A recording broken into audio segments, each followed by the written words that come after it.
bulunya bulu lembut. Oh, bulunya lembut. Bagi yang melihat video ini, saya peternak Sinar Mandiri cuma ingin menyampaikan bahwa sedikit banyaknya kita usaha, yang penting ada niat, ada kesemangatan, dan jangan sampai pantang mundur dan menyerah.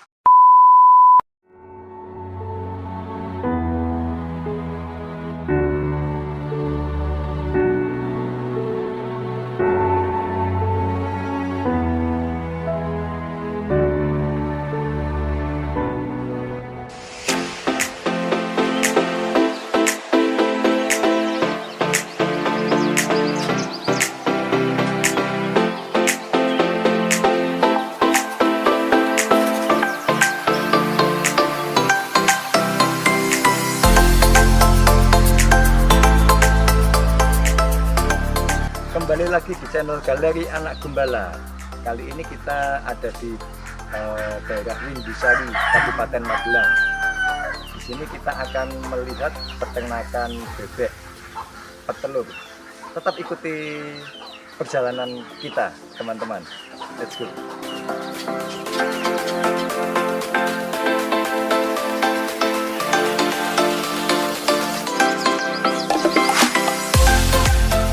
Siapa kali sinten? Pak Suryanto. Pak Suryanto, oke.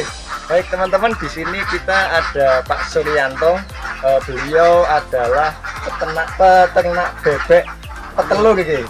Pak Suryanto, saya lihat bebeknya sangat banyak ini. Boleh kita ngobrol-ngobrol sebentar ya Pak ya? Ya, saling untuk bertukar informasi terkait dengan peternak bebek. Kalau boleh tahu ini milik sendiri Pak? Milik sendiri. Oh, milik sendiri. Dulu awalnya membangun peternakan bebek ini bagaimana ceritanya dulu Pak? Oh gini, kalau dulu pas waktu main ke rumah saudara itu kan ada saling curhat lah, katakan untuk masalah usaha. Terus kemudian pas kebetulan keponakan saya itu kena bebek juga, dengan kalkulasi hasil dan biaya operasionalnya kok masuk lah, akhirnya saya sedikit demi sedikit itu akhirnya berupaya untuk mencari pendanaan. Oh, mencari pendanaan. Akhirnya saya mulai merintis usaha itu tahun 2020, terus kenyataannya sampai berjalan sampai sekarang.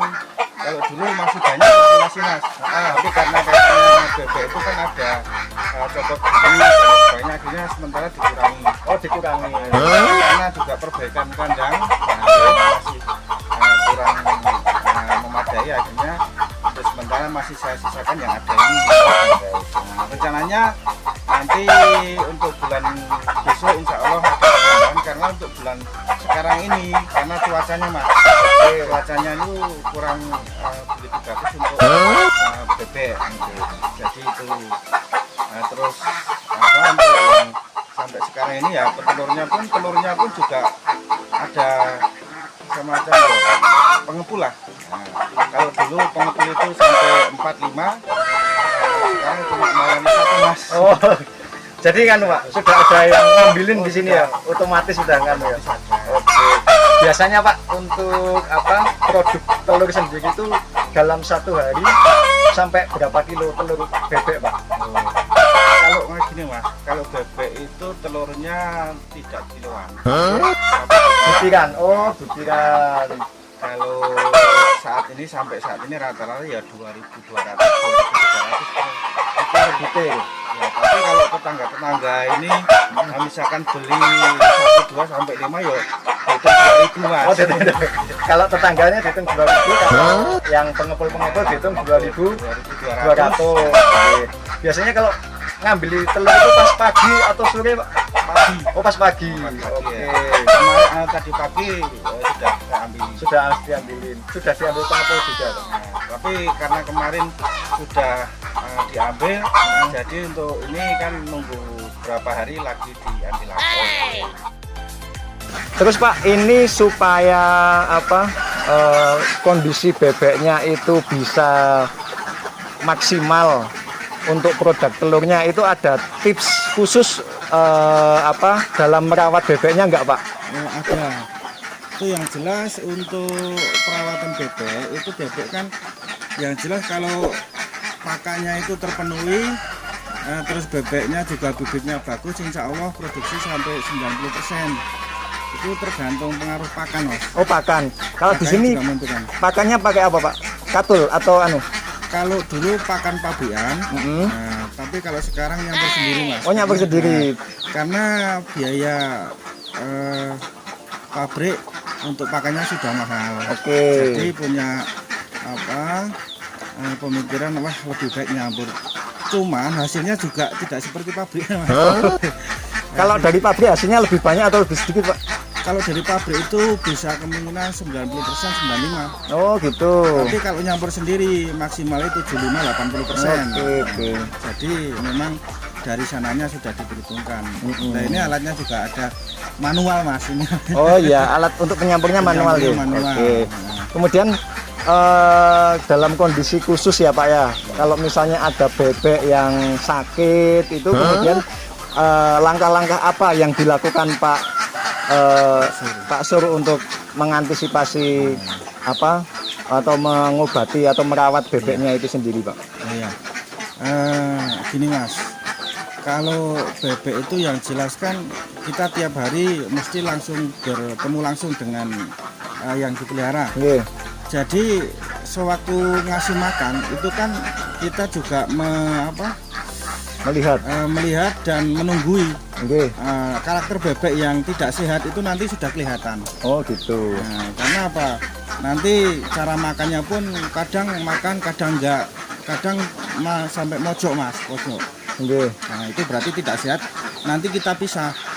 Nah, nanti di situ kan kadang ada bebek itu mungkin karena kendala cuaca. Nggih. Itu, alhamdulillah di punya saya itu jarang yang penyakitan, Mas. Iya. Karena setiap 1 minggu 2 kali itu saya kasih suplemen.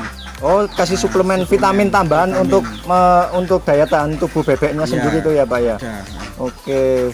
Kemudian pernah nggak, Pak, ngalami satu kejadian ya, mudah-mudahan tidak terjadi ya, tiba-tiba bebeknya banyak yang meninggal atau pernah nggak mengalami ada bebek yang meninggal gitu, Pak? Alhamdulillah di sini jarang, Mas. Oh, jarang nggih.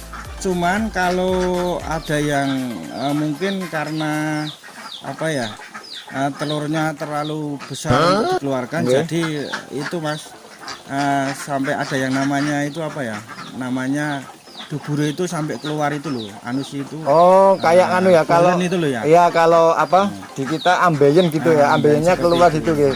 Oh, ada juga yang ambeien gitu, Pak. Ada. Oh, Nanti dipisah. Dipisah. Terus nanti itu kalau seperti itu kita lihat apakah memang karena bebeknya Nggih. atau memang kadang pencernaannya yang tidak maksimal. Oh, pencernaan. Mungkin karena makanannya kadang airnya dia makan tapi jarang minum. Oh, Nah, itu biasanya tersumbat kotoran yang tidak bisa keluar. Nggih.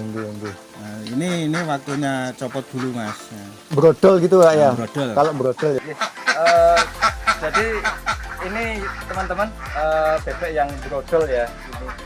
Ini bebek yang brodol. Ini nantinya ini sedang proses perawatan gitu, Pak. Ya, Proses perawatan pemulihan supaya bulunya bisa tumbuh lagi. Dan produksi telurnya bisa lebih maksimal gitu ya, Pak ya. Oke, ini teman-teman. Oke, kalau yang ini, Pak, Ini dari brodol sudah mulai pulih ini. oh ini sudah mulai pulih. Yang ini yang brodol, ini yang pulih ya, Pak ya. Sudah kelihatan bulunya. Nah, beda ya teman-teman ya. Ya. Ini bulunya jarang atau brodol. Yang ini sudah mulai tukul atau mulai tumbuh bulunya. Oke. Terus ini karakter bebeknya juga beda. Oh, karakternya beda, Pak. Tergantung jenis bulunya. Oh gitu. Kalau bebek ini kalau sudah mulai bertelur ini rutin. Nah, telurnya rutin. Oh, telurnya rutin. Nah, Nggih. kalau yang ini bulu kayak gini besar-besar ini bertelur tapi tidak sebagus yang Oh gitu. karena kalau ngambil di penyedia bibit partai satu partai itu 100 ekor ya adanya campuran. Oh, dikasihnya campuran, Pak. Ya, Jadi nggak bisa ngarani harus yang bagus semua gitu, nggak bisa. nggak bisa. Itu kalau kita milih harganya juga beda. Oh gitu. Beda di 100.000. Oh satunya. Nah, ini kalau misalkan milih-milih. Oh kalau ngarani ya, kalau ngarani itu harganya bisa naik. Tapi kalau misalnya apa adanya itu malah bisa kena harga 90.000 ya Pak ya per satu bebeknya teman-teman. Oke. Kemudian Pak, untuk biar teman-teman pemirsa ini tahu untuk mencari bibit yang baik supaya produknya maksimal, itu nanti karakternya seperti apa Pak, ciri-cirinya Pak? Ya. Ini tadi Mas, saya ambil contoh satu yang bebek produksinya bagus.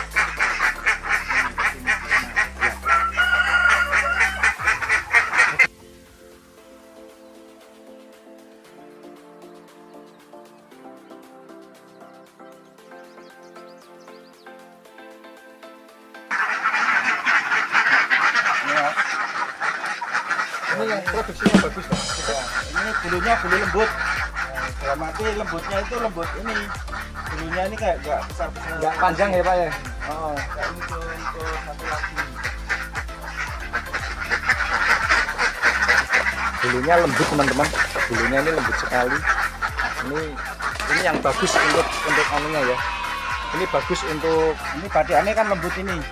Nah, batiannya lembut teman-teman juga. nah ini beda lagi. Nah, bisa dibandingkan ya, bisa dibandingkan. Nah ini besar-besar. Besar-besar ya, yang satunya besar-besar. Yang ini lembut sekali. Nah, karakter betelurnya juga beda. Oke.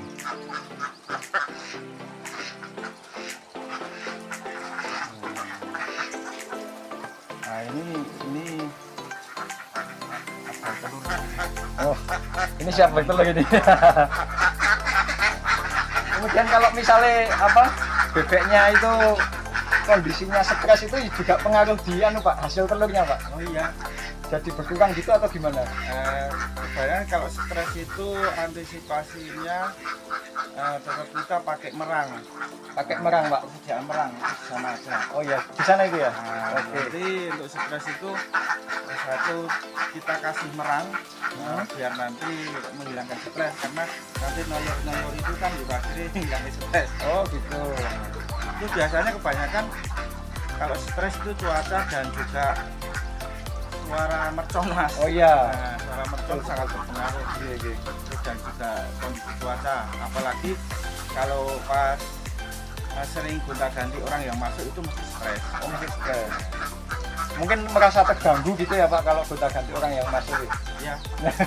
Karena dulu pernah waktu pendampingan di Sukorejo, itu saya serahkan sama KKE, malah hasilnya semakin menurun. Oh, Kalau sudah stres nanti turunnya menurun, untuk mengembalikan ke semula sulit, nanti mesti bodol.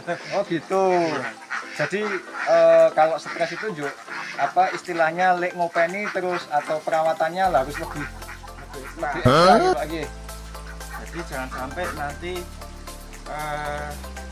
mudah stres bebeknya. Oh, jangan sampai mudah stres bebeknya. Kebersihan kandang itu mempengaruhi hasil produksi dari telurnya sendiri atau kandang biasa aja yo iso gitu? Nah, kalau kandang yang jelas gini Mas, jangan sampai kandang itu terlalu becek.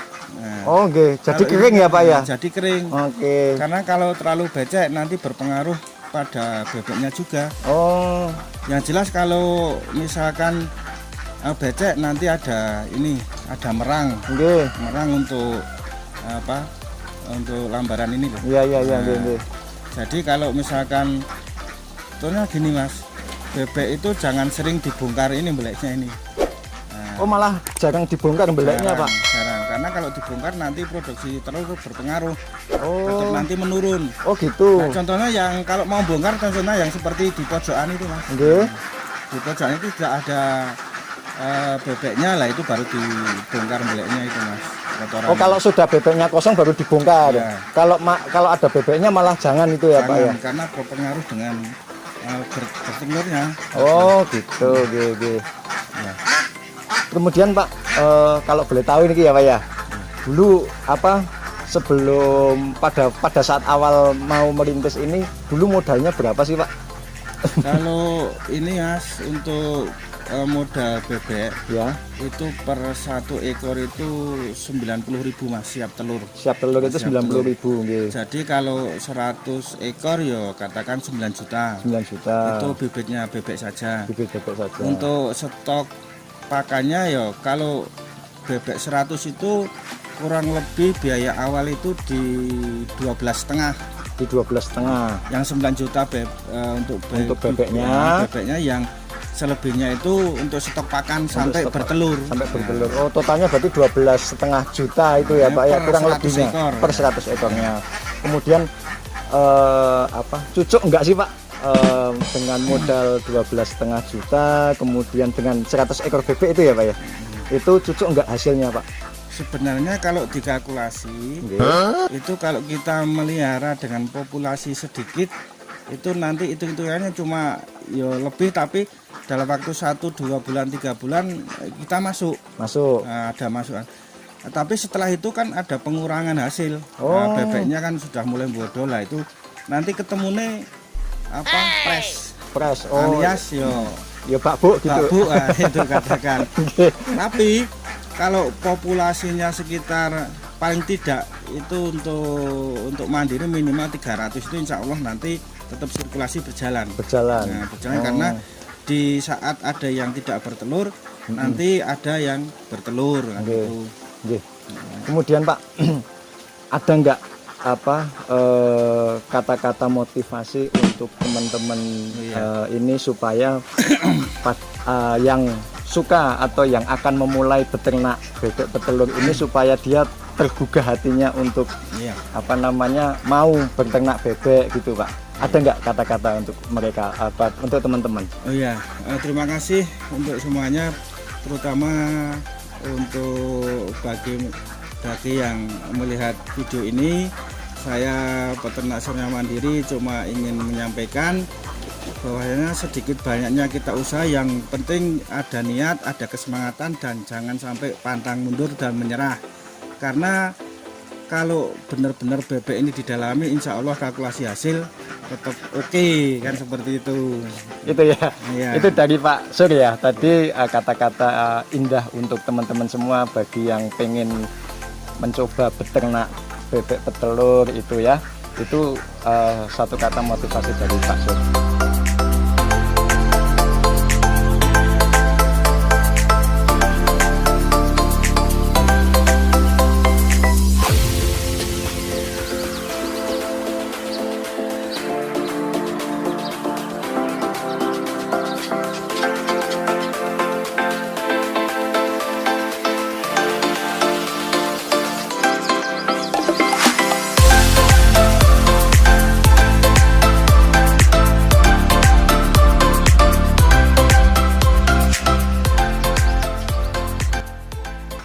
Dulu saya pernah sebelum tahun kemarin itu saya mendampingi 3-4 peternakan bebek. Oh, mendampingi Pak? Mendampingi. Oh gitu. Karena bibit saya nyarikan, terus kandang saya nyeken, terus nanti di situ ada kerjasama. Oh gitu. Kerjasama. Oh bisa kerjasama dengan Pak? Bisa. Oh iya. Saya yang ngambil telure, nah, terus nanti sana cukup. Kalau dulu waktu di Pabuan saya yang nyuplai pakan. Oh gitu. Saya 4 mendampingin 4. Sampai ke wilayah Sukorejo Kendal Mas. Oh sampai Kendal Pak. Oh. Iya.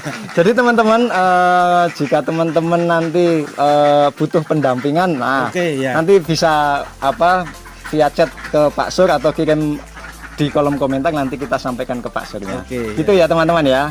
Sip. Pak Suryanto, terima kasih sekali atas informasinya, atas pengalaman yang sudah dibagikan oleh Pak Suryanto. Besok lain waktu ketika bebeknya ini sudah nambah, nanti kita kesini lagi Pak Suryanto. Ya, terima kasih ya Pak Suryanto. Terima kasih. Baik teman-teman, itu tadi kita melihat peternakan bebek milik Pak Suryanto di Windusari, Kabupaten Magelang. Jadi teman-teman, jika teman-teman nanti berminat atau mempunyai keinginan belajar, mempunyai keinginan untuk beternak bebek petelur, Pak Suryanto siap mendampingi teman-teman. Tetap saksikan channel Galeri Anak Gembala, nantikan video-video kami berikutnya. Jangan lupa like, subscribe, and komen supaya kita tahu apa yang teman-teman nanti butuhkan.